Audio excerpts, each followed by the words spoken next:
Del Padre, del Hijo, del Espíritu Santo. Amén. Queridos hermanos, aquí Padre Michel Bonifaz, continuamos nuestra meditación sobre la doctrina católica, apoyándonos en este maravilloso catecismo publicado por el Papa San Pío X. Hoy seguimos meditando sobre el sexto mandamiento: no cometerás adulterio, no fornicarás, Éxodo 20:14. Y nos basamos, amplificando este tema, nos basamos en Santo Tomás de Aquino, doctor común de la Iglesia Católica, y sacamos estas reflexiones de sus escritos de catequesis.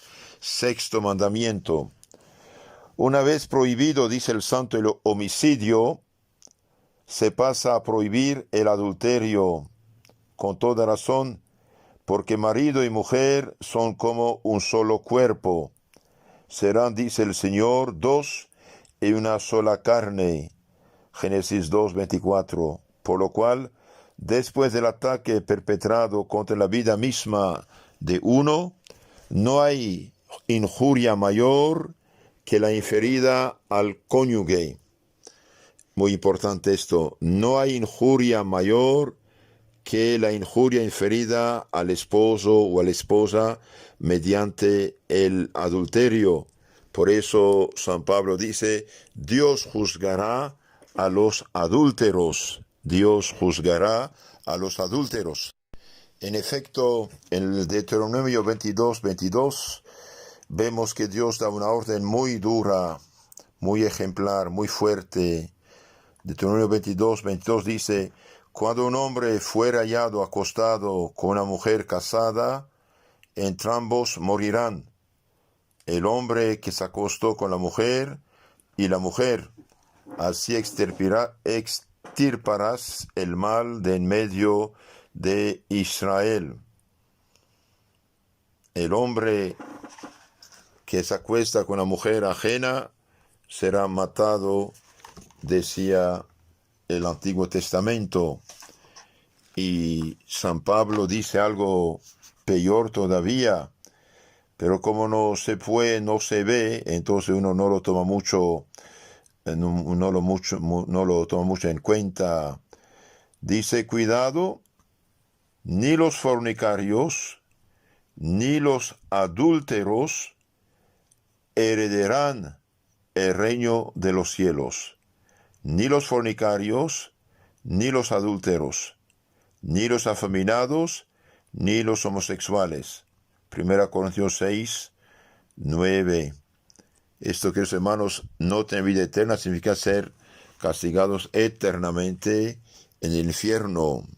El mismo San Pablo, en su carta a los Hebreos 13:4, dice: tened todos en gran honor el matrimonio y el lecho conyugal sea inmaculado, que a los fornicarios y adúlteros los juzgará Dios.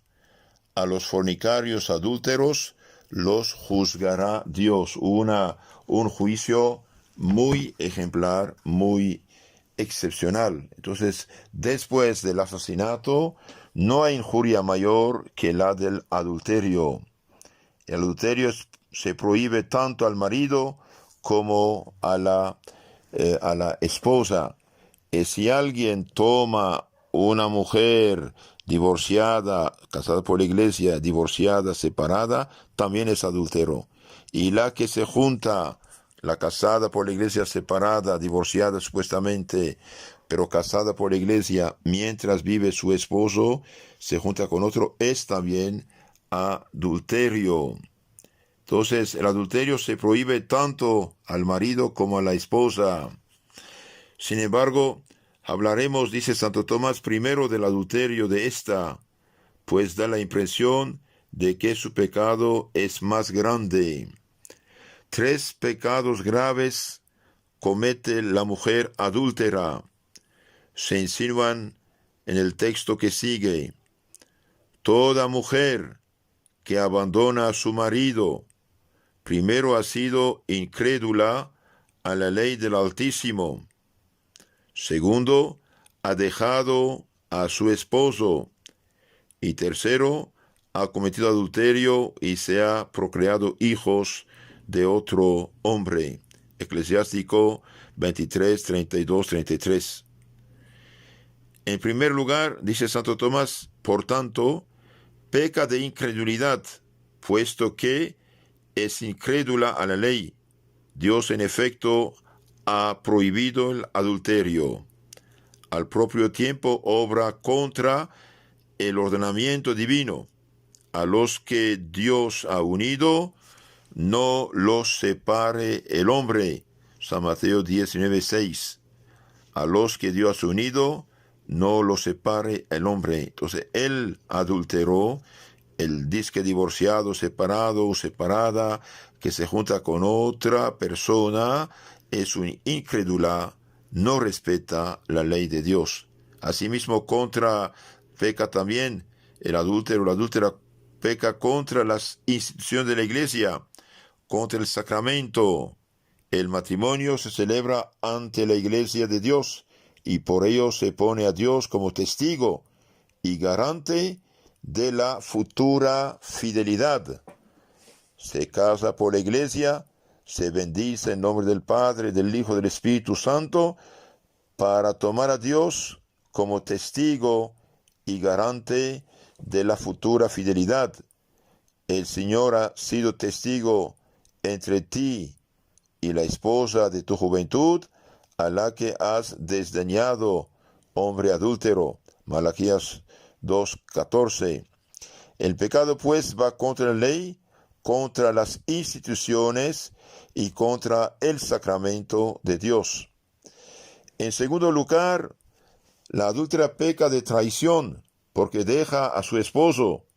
El apóstol enseña, la mujer no tiene potestad sobre su propio cuerpo, sino el marido. 1 Corintios 7:4.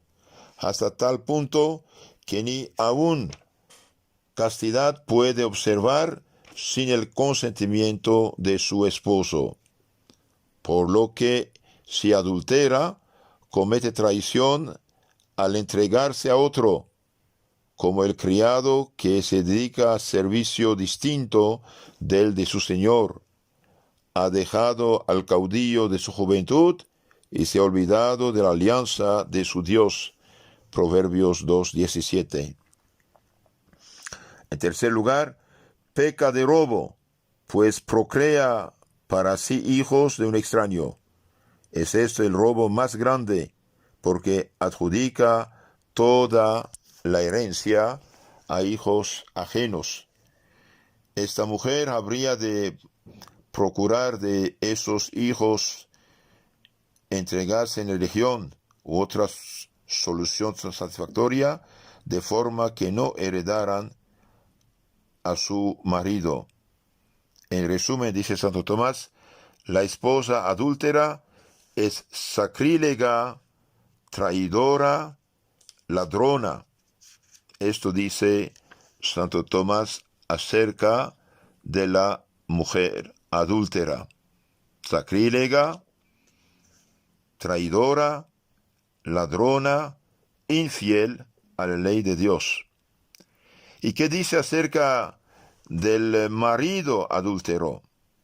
Ahora bien, los maridos pecan no menos que las esposas, pecan igual que las esposas, por más que en ocasiones ellos suelan ser más indulgentes consigo mismos. Se deduce de tres consideraciones. Entonces, aunque los esposos sean indulgentes consigo mismos, se pecan igual que la esposa, de sacrílegos traidores. Primero, de la igualdad que existe entre ambos, pues el marido no tiene potestad sobre su propio cuerpo, sino la esposa, la mujer. 1 Corintios 7:4. Entonces el hombre casado, la mujer casada, no puede entregar su cuerpo a otra persona que el esposo o la esposa. Por lo cual ninguno de los dos puede hacer nada referente al matrimonio sin consentimiento del otro. Para poner de relieve, Dios formó a la mujer no de un pie o de la cabeza, sino de una costilla. Por eso el matrimonio no logró su perfección más que en la ley de Cristo un judío podía tener varias mujeres, pero la esposa no podía tener varios maridos. No existiría igualdad. Cristo puso igualdad. Lo que Dios ha unido, el hombre no lo separe. Un hombre, una mujer, nada más. Segunda razón, de la fortaleza del varón, en tanto que la concupiscencia es pasión típica de la mujer. Asimismo, los maridos, tratadlas ellas con conocimiento, tributando honor a vuestras mujeres como a vaso más frágil. Primera San Pedro 3:7. Por lo que si exiges a tu mujer lo que tú no estás dispuesto a cumplir, cometes infidelidad. Entonces el hombre no tiene derecho de ir con otras mujeres, salvo la suya bendecida. Y tercera razón, de la autoridad del varón, pues él es cabeza de la mujer. Por este motivo, las mujeres no deben hablar en la iglesia, sino preguntar en casa a sus maridos, según leemos 1 Corintios 14. Es pues el varón maestro de la mujer, y por ello Dios dirigió al varón el precepto de enseñar, de instruir a su esposa con cariño y respeto. Ahora bien, si no cumple con su deber, peca más un sacerdote que un laico, un obispo más que un sacerdote, pero tiene oficio de enseñar a los otros. Entonces el obispo debe enseñar a toda la comunidad, la diócesis, el sacerdote a toda la parroquia, y el esposo a su esposa y a sus hijos. De manera semejante, el adúltero, si adultera el hombre, el varón, comete infidelidad al no cumplir con lo que es deber suyo. Con todo, tengan muy presente las esposas la advertencia de Cristo. Haced y cumplid lo que os digan, pero no hagáis lo que ellos hacen. San Mateo 23:3. ¿Qué significa esto? Significa Dios no quiera, en caso que hubiera una infidelidad, que es un pecado excepcionalmente grave que lleva al infierno eterno, si el esposo fallara, bien, dice Cristo, haced y cumplir lo que digan, pero no hagáis lo que ellos hacen. Vengarse, queridos hermanos, hermanas, es una imprudencia total, no sirve para nada, sino es mayor pecado, porque uno peca en primer lugar contra Dios mismo. No cometerás adulterio, ese es para todos. No es porque uno de los dos ha fallado que el otro va a vengarse como un niño. Eso es una ligereza, una imprudencia indigna de un alma cristiana. Según hemos dicho, Dios prohíbe el adulterio tanto al varón como a la mujer. Conviene ahora recordar que algunos, admitiendo que el adulterio es pecado, piensan en cambio que no constituye pecado mortal la mera fornicación. Esto es falso. La fornicación también entre solteros es pecado mortal. Contra ellos escribe San Pablo: a los fornicarios y a los adúlteros los juzgará Dios. Hebreos 13:4. No os engañéis, ni los fornicarios, ni los adúlteros, ni los afeminados, ni los homosexuales poseerán el reino de Dios. 1 Corintios 6, 9, 10. Entonces, queridos hermanos, aquí adulterio entre gente casada y fornicación entre gente soltera son pecados que Dios juzgará, que Dios rechaza. Los fornicarios, los adúlteros, los afeminados, los homosexuales no poseerán el reino de Dios si no se convierten.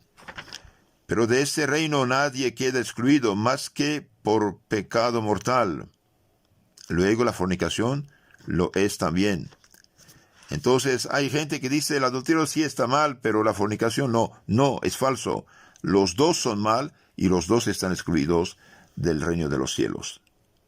Tal vez alguien insista, dice Santo Tomás, no hay motivo para que lo sea, puesto que no anda por medio cuerpo de esposa como en adulterio.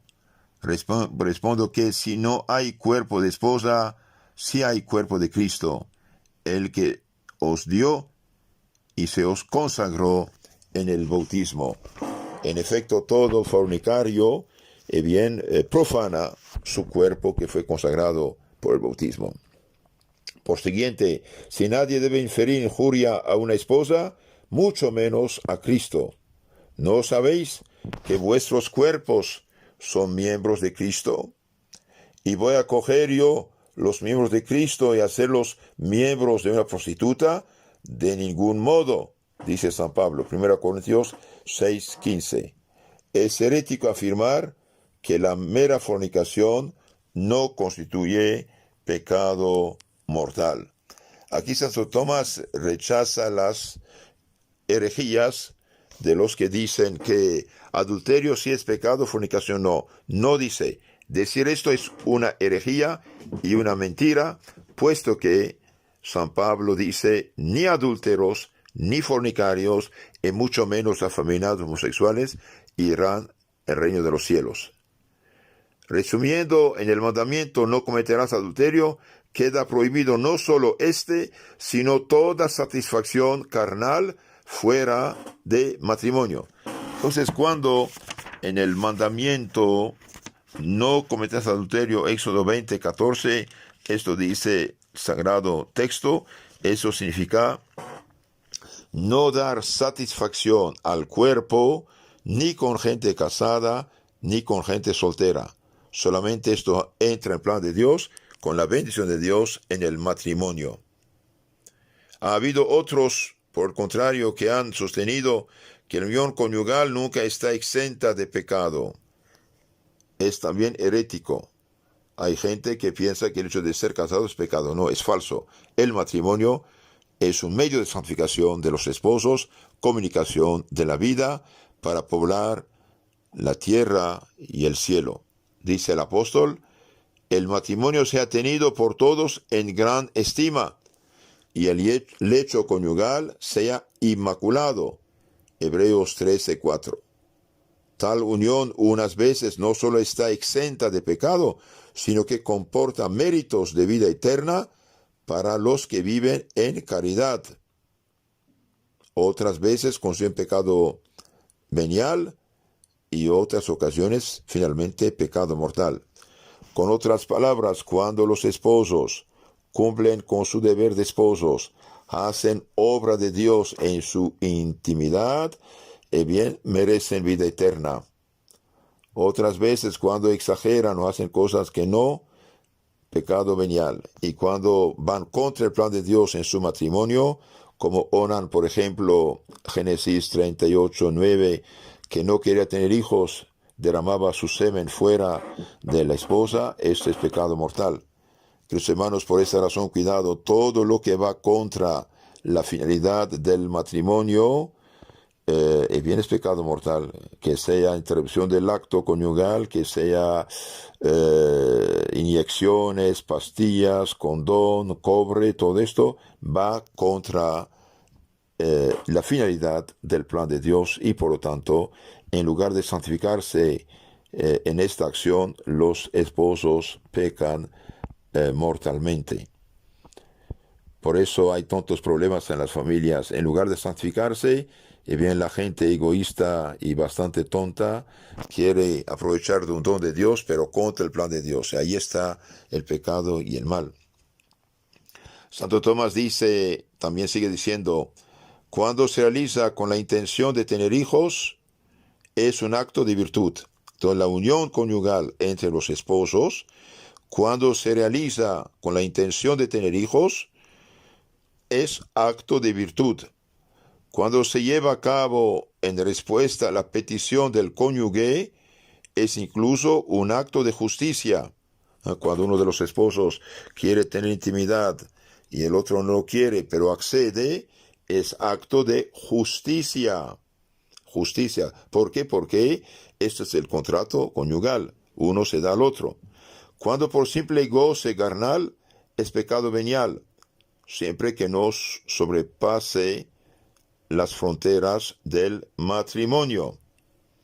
Cuando sobrepasa estas, es decir, cuando de poder se extendería a tercera persona, es pecado mortal. Clarifiquemos un poco más, este asunto es importante.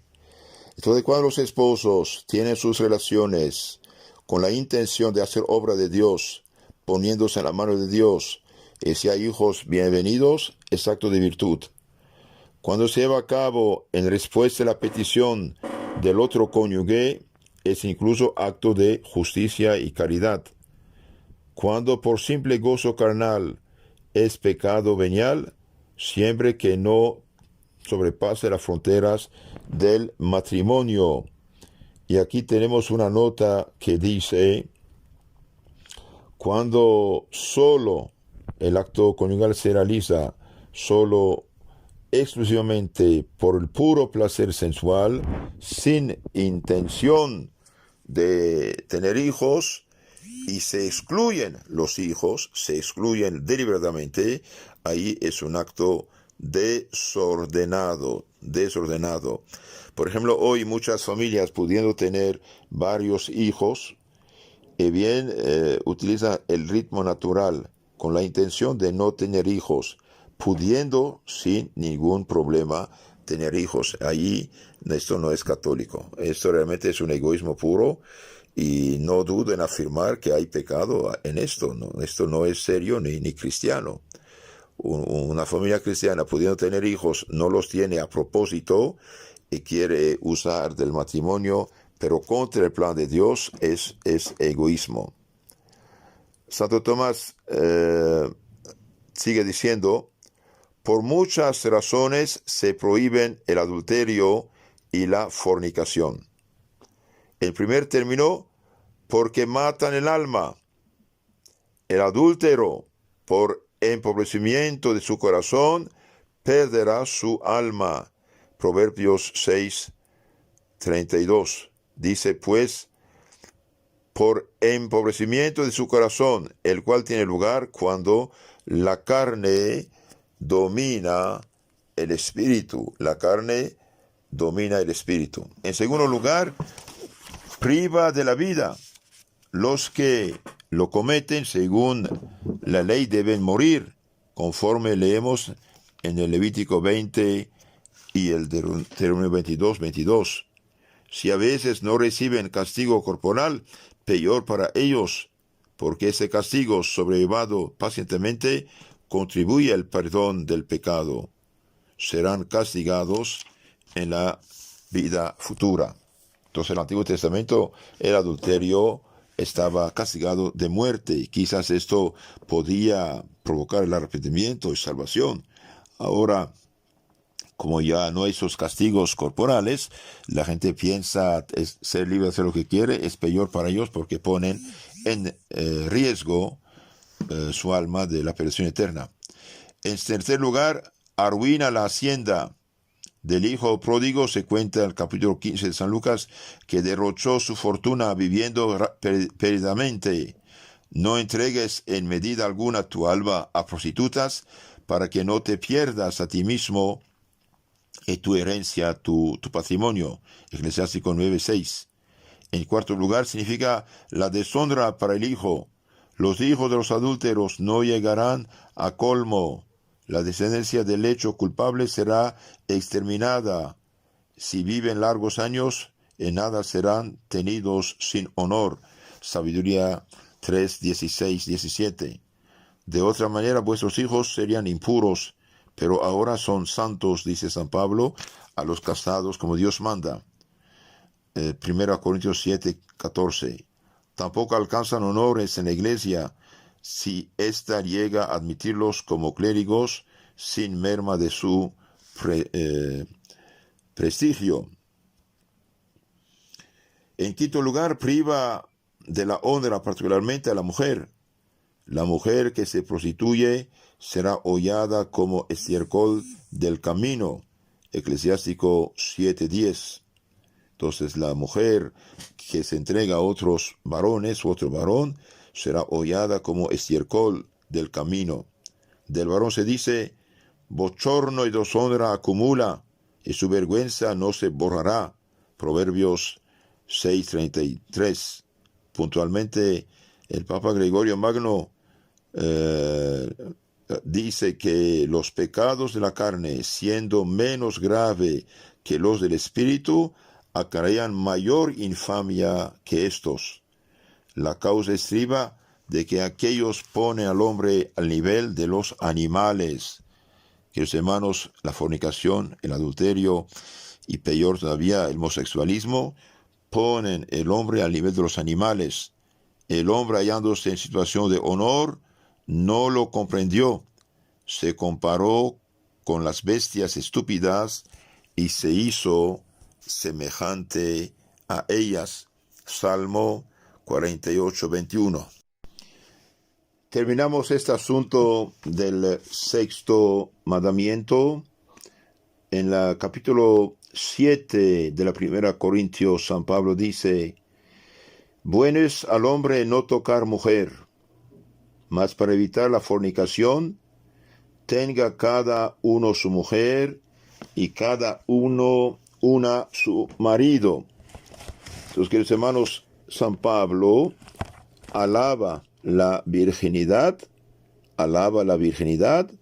pero dice, si alguien no puede mantenerse puro y casto, que se case. Si no guardan continencia, cásense. Es mejor casarse que abrazarse. Entonces, para evitar la fornicación, tenga cada uno su mujer y cada una su marido. El apóstol aconseja el matrimonio para evitar este pecado horrible, el pecado de la fornicación o adulterio. Hoy, por desgracia, muchos no se atreven a casarse debido a la decadencia, pero el peligro está ahí. Entonces, pedir a Dios ayuda, pedir a Dios misericordia, y los que tienen hijos e hijas deben educarlos en el amor y temor de Dios, principios cristianos, para que mañana ellos puedan casarse, ser gente seria, capaz de poder encontrarse un esposo, una esposa, y casarse como Dios manda. San Pablo sigue diciendo, el marido paga a la mujer el débito, y así mismo la mujer al marido. La mujer no tiene potestad sobre su cuerpo, sino el marido, y igualmente el marido no tiene potestad sobre su cuerpo, sino la mujer.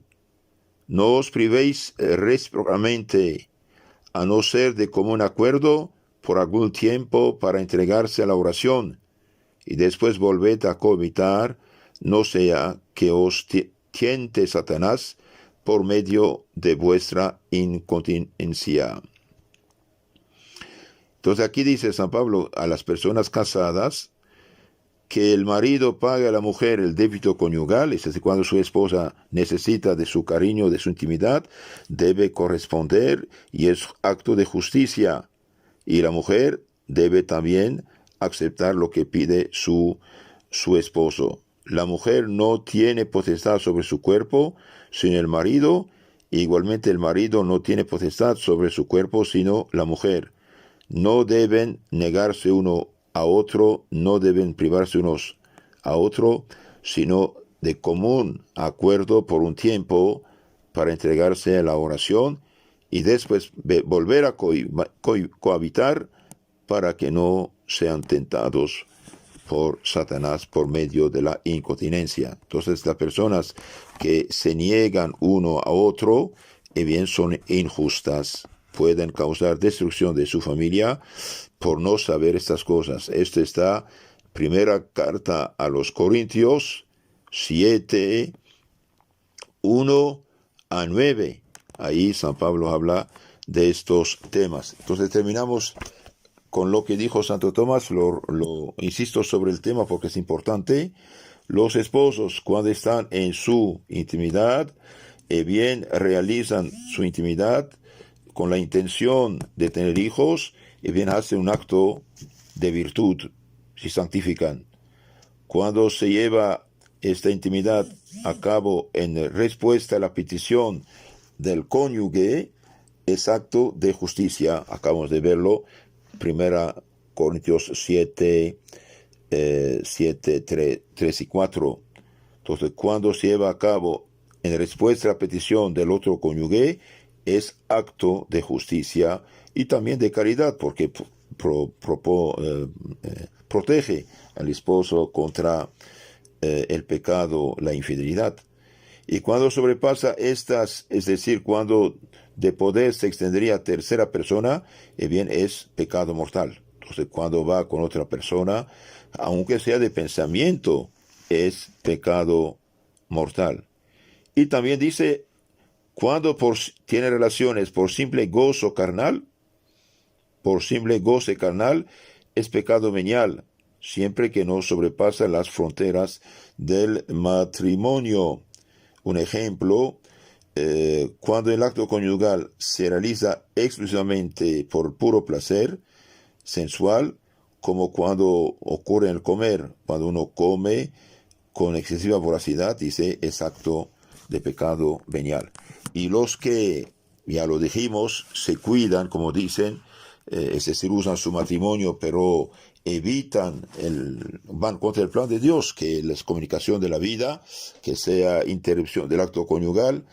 Esto es onanismo, Génesis 38:9. Cuando usan pastillas, inyecciones, condón, cobre, todas esas cosas son pecados graves. Y también todo lo que son acto oral, anal, vocal, esto es indigno de un cristiano, también es pecado y pecado grave. Pidamos al Señor que dé inteligencia y sabiduría a los esposos para que usen su matrimonio como acto de virtud y santificación y no acto de perdición. He leído que Santa Brígida vio a muchos esposos en el infierno por haber mal usado de su matrimonio contra el plan de Dios. Mientras que los esposos que usan su matrimonio según el plan de Dios, bien se santifican y hacen acto meritorio. Que Dios los bendiga.